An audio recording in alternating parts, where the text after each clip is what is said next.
Hello, dear friends. So I have good news to share with all of you today. More relief assistance is set to go out to many Americans that have been affected by the crisis. There are more U.S. states that have received additional funding from the federal government in order to provide their residents with extra financial relief. Dear friends, please make sure that you watch until the end of this video to hear about all of these details. Also know that I'll be giving away a $50 Walmart gift card every day during the month of December. If you would like to enter these giveaways, all you have to do, friends, is click and like several of my videos and then comment below the keyword of each video that you watch. The more videos that you comment on, the more likely your chances of winning these giveaways. And financial stability next Congress, and put a great emphasis on that. And it's our hope that we can actually achieve some bipartisan results in the world of housing in a way that this committee hasn't done over, well, actually probably as long as we've both served on this committee, unfortunately. But not for a lack of trying. But our hope is that we can work together and get something done. But for this hearing, I'm grateful that my colleagues across the aisle have they're finally ready to talk about inflation and how to combat inflation. Committee Republicans have consistently taken every opportunity to discuss the skyrocketing prices clobbering American families. For more than a year, Republicans have been sounding the alarm about Democrats' reckless fiscal agenda and its impact on households and job creators. Democrats chose to ignore those warnings. Republicans said that a massive $1.9 trillion spending bill would wreak havoc on our economy. And Democrats doubled down with even more spending. Republicans offered simple amendments to the Democrats' partisan bills during our June markup this year to actually address the inflation crisis. And the Democrats rejected each one. So I have to say today's hearing is simply too little too late. Since Democrats took control of Washington, the cost of everything has gone up. Food, energy, health care, and yes, housing, the topic of this hearing, are all much more expensive today than they were just 2 years ago. Rather than focus on the rising cost of housing, Democrats continue to turn on their tired old playbook of policies that actually make the problem worse, not better. These are policies such as the Down Payment Assistance Program and the numerous other programs included in the Democrats' doomed Build Back Better Act that throw hundreds of billions of dollars into ineffective housing programs.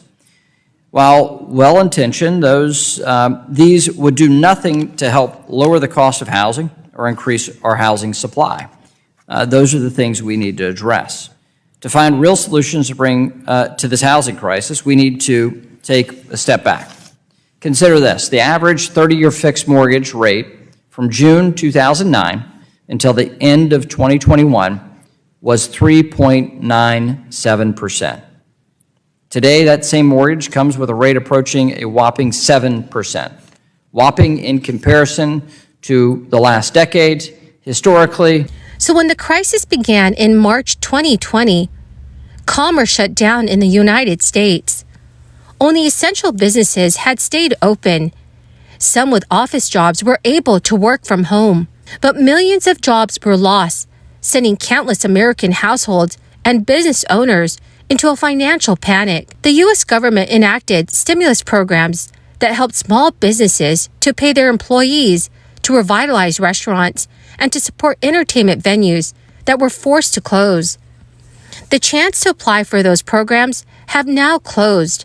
However, other programs to help households pay their rent, mortgage, and additional other housing expenses remain open, with much funds still available. But the distribution of the money is not universal, as assistance programs have closed in some areas where the funds have been used up. The federal government allocated nearly $10 billion for the Homeowner Assistance Fund, which aims to help homeowners who have fallen behind on their mortgages and other housing expenses because of the crisis to stay in their homes. The United States Treasury Department allocated the money to states to administer their own programs. The state of Illinois will reopen a mortgage assistance program for crisis-impacted homeowners. The Illinois Homeowner Assistance Fund provides up to $30,000 in assistance. In order to qualify, applicants need to have experienced some sort of financial hardship due to the crisis after January 21, 2020, and be at least 30 days behind in their house payment.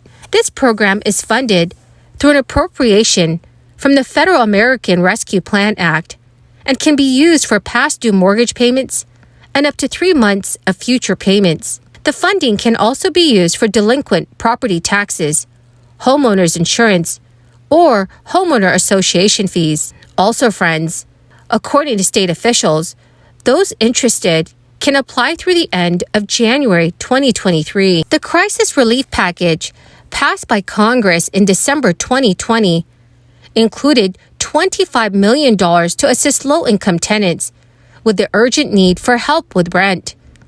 The American Rescue Plan of March 2021 added $21.55 billion to the pot, meaning that $46.55 billion was set aside for emergency rental assistance. Palm Beach and Miami-Dade counties in the state of Florida are still offering rental and home buying assistance for people who are struggling to pay rent and who are facing eviction, and for those who are seeking to purchase their first home. Financial institutions have collaborated with Miami-Dade and area cities to offer assistance to first-time home buyers who are still experiencing economic hardship with down payments or single-family homes, townhouses, and condos with zero interest. These are home loans on property purchases up to $352,000. Palm Beach County is offering financial assistance for low-income residents who are struggling to pay their rent or on the brink of eviction. The county was granted an additional $12.5 million in reallocated funds from the federal government's American Rescue Plan. It is the largest single fund allocation from the plan in the state. The threshold to qualify for assistance is less than $73,000 for a household family and less than $51,000 for single resident. Returning and new applicants can receive up to 12 months of assistance, plus 3 additional months if needed. Much more help is also coming for New Jersey tenants who are still struggling to pay rent and utilities because of the crisis. The United States Treasury Department is giving the New Jersey Department of Community Affairs more than $51 million in additional rental assistance for households that were hurt financially by the crisis and who are in danger of losing their homes. The state of New Jersey anticipates it will receive the funds later this month. New Jersey expects to distribute the latest funding to 4,100 to 4,600 households that are on the waiting list for its emergency rental assistance program.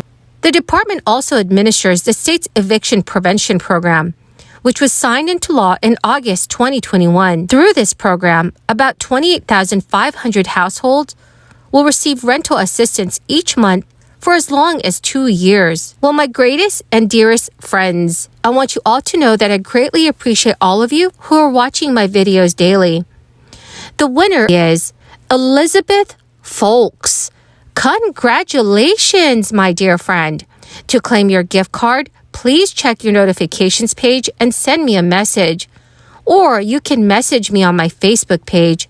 Remember, friends, I'll be announcing a new winner every day during the month of December. So please remember to enter these giveaways by clicking and liking several of my videos and then comment below the keyword of each video that you watch.